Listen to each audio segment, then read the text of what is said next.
Today we are going to study about mycoplasmas.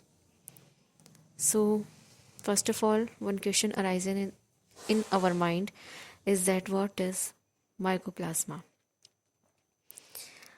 So, answer is mycoplasmas are frequent contaminants in tissue cultures which is rich in organic matter. They are also found in hot water springs and thermal environments. They occur in soil, sewage water, different substrates in humans, animals, and plants. Mycoplasmas are smallest aerobic prokaryotes without a cell wall. So, the history behind the origin of mycoplasmas and discoveries of mycoplasmas are, first of all, in 1843, Louis Pasteur first discovered while studying causative agent of pleuropneumonia in cattle, which is bovine pleuropneumonia. He named them PPLO, that is pleuropneumonia like organisms. He didn't isolate in pure culture, he didn't observe them under light microscope. Then in 1898, a French microbiologist named Nocard and Rox obtained pure cultures in media containing serum. They observed mycoplasma could produce diseases when we inoculate them in healthy cattle. In 1910, Borel et al. Named them as Asterococcus mycoides.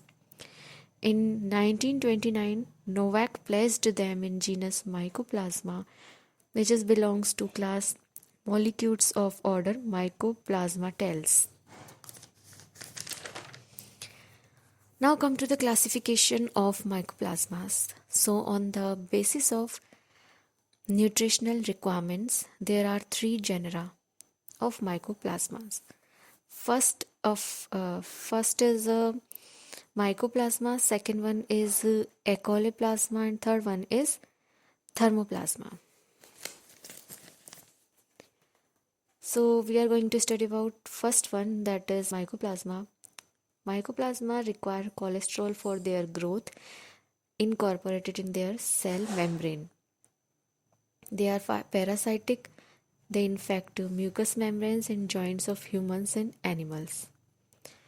Second one is ecoliplasma. They do not require cholesterol for their growth but incorporate it into membrane if furnished in medium. They found in vertebrates, plants, soil and sewage water. Now third one is thermoplasma. Thermoplasma do not require cholesterol for their growth. They are strictly aerobic acidophils growing at pH 0.96 to 3 and at temperature 59 degrees centigrade. Now we are studied about the structure of mycoplasmas. True cell wall are absent in them, so they are highly plastic and readily deformable. Their shape is irregular and variable. They are coccoid. They may be granular, they may be pear-shaped, cluster-like, ring-like, or filamentous. If they are found as filamentous, they are branched or unbranched.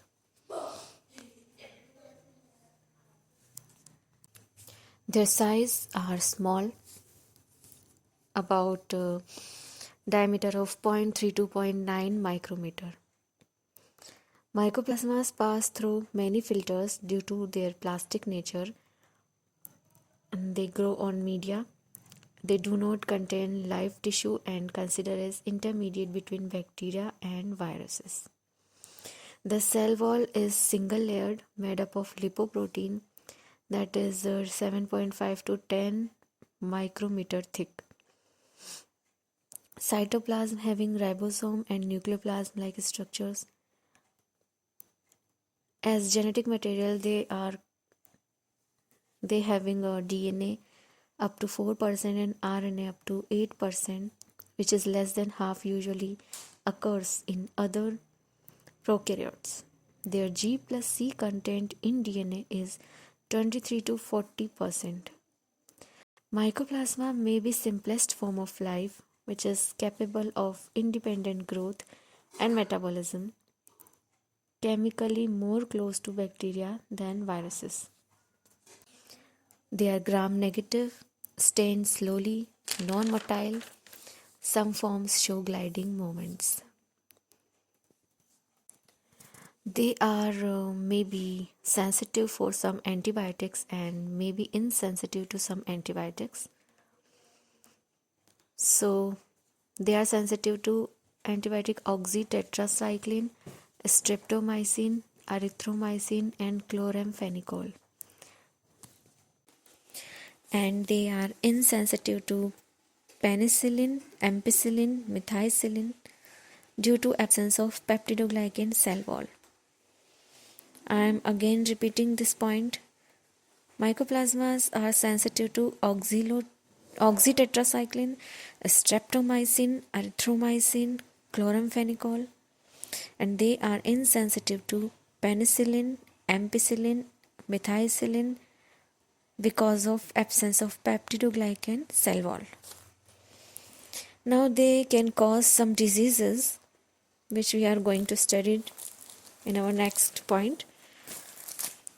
They can cause some diseases in human beings which are primary atypical pneumonia, which is also known as PAP, infertility in man. They can cause hemorrhagic laryngitis. They may cause vesicular inflammation of tympanic membrane, etc. In animals, they may cause pleuropneumonia in cattle, inflammation of genital, etc. In plants, they may cause little leaf disease of brinjal, and they may cause clover dwarf. They may cause clover phyloides. They may cause clover virescens, cotton virescens, and bunchy top of papaya. They may cause witch's broom of legumes, stripe diseases of sugarcane, big bud of tomato, and yellow dwarf of tobacco. Nutrition in mycoplasmas are they have high nutritional demands and can grow on PPLO agar with beef heart infusion and 10 to 20% horse serum. The serum provides mycoplasma with cholesterol and long chain fatty acids required for growth. The optimum pH for mycoplasma culture is pH 7.8 to 8.